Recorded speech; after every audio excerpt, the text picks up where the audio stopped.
Di semak belukar tebal barat Laut Tasmania, Australia, harimau Tasmania menguntit mangsanya. Dengan hati-hati, diawasinya walabi yang gak nyadar dengan kehadirannya karena lagi makan di sela-sela rerumputan. Harimau Tasmania tubuhnya mirip serigala dan bergaris-garis jelas di bagian samping tubuhnya. Karena termasuk marsupial, hewan ini juga berkantong. Sebagai penyergap ulung, hewan ini sabar menunggu waktu yang sempurna. Tiba-tiba, walabi terkejut karena bunyi ranting patah. Dengan sigap, si harimau meloncat dan menangkap mangsanya. Harimau Tasmania adalah predator darat terbesar di seluruh daratan Australia. Tapi saat manusia bermigrasi dan membawa dingo, harimau Tasmania kesulitan bersaing untuk mendapat makanan. Dan hewan ini hampir punah 2000 tahun lalu.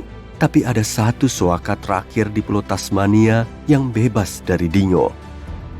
Dan di sana, harimau Tasmania yang langka ini terus berkembang. Tapi cuma sampai bangsa Eropa tiba di tahun 1803. Harimau Tasmania dinyatakan sebagai hama dan dijadikan kambing hitam atas hilangnya hewan ternak. Itu nggak adil.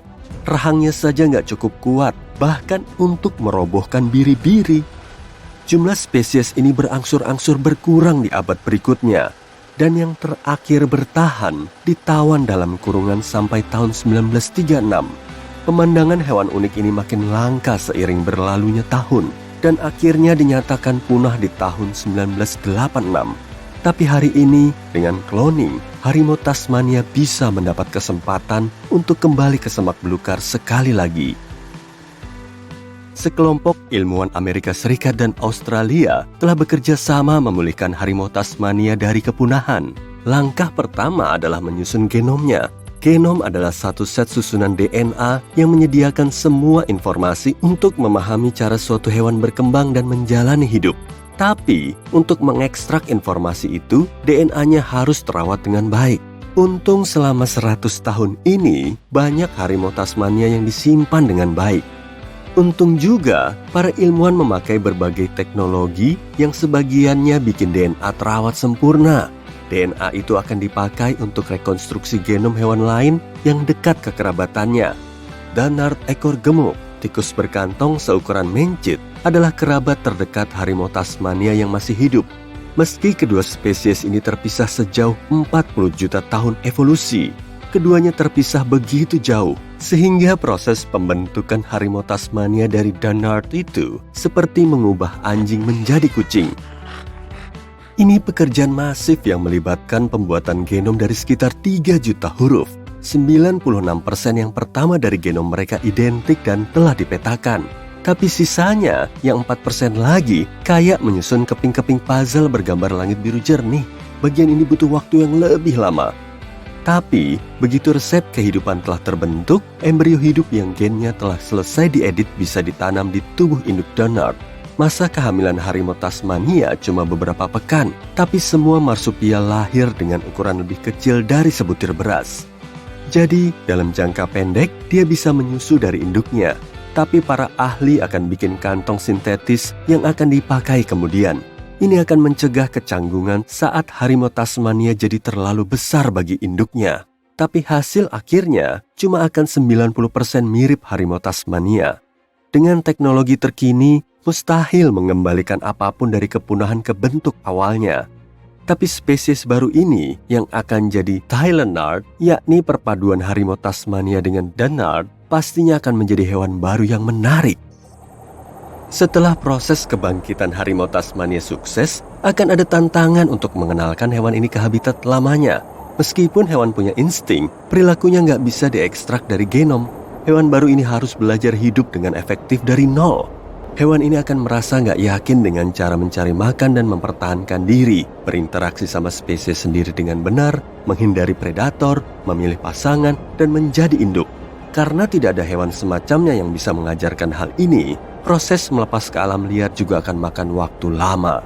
Tapi, semoga suatu hari harimau Tasmania akan merebut lagi tempatnya di puncak rantai makanan.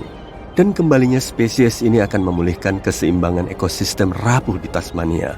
Diperkirakan butuh beberapa tahun sampai para ahli berhasil mengkloning harimau Tasmania. Ada kekhawatiran apakah tindakan ini benar atau salah jika dilakukan, karena masih ada hewan-hewan hidup lain yang juga butuh dukungan. Dana berjuta-juta dolar yang sudah dihabiskan bisa menyelamatkan sampai 8 spesies lain yang sudah terancam punah.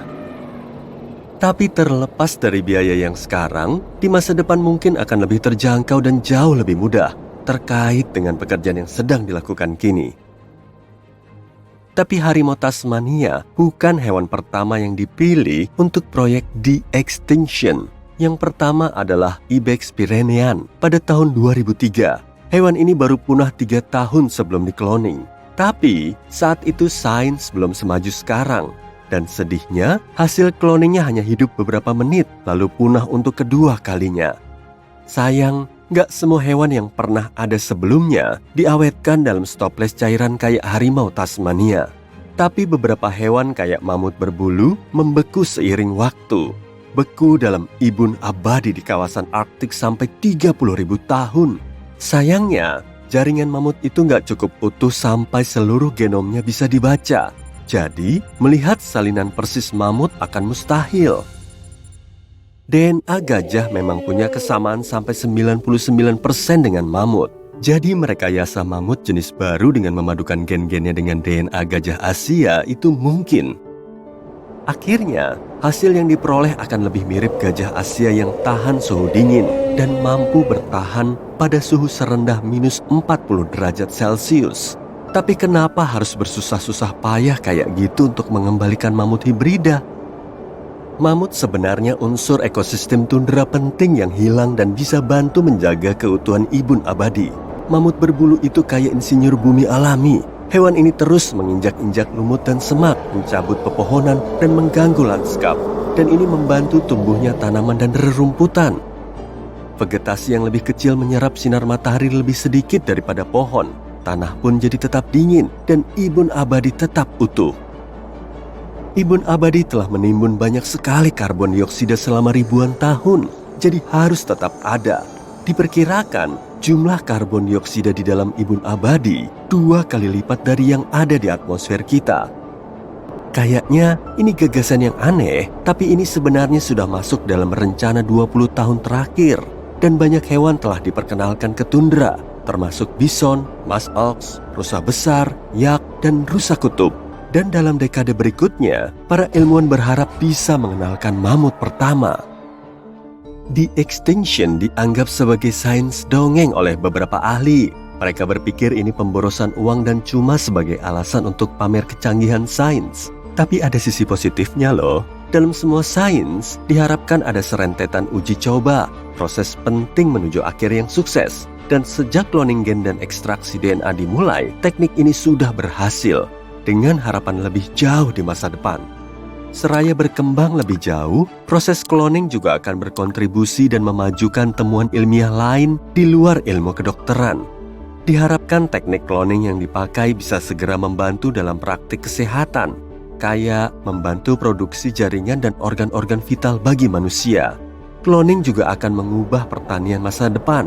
Dalam 10.000 tahun terakhir, pemeliharaan ternak selektif terus menjadi metode yang dipakai.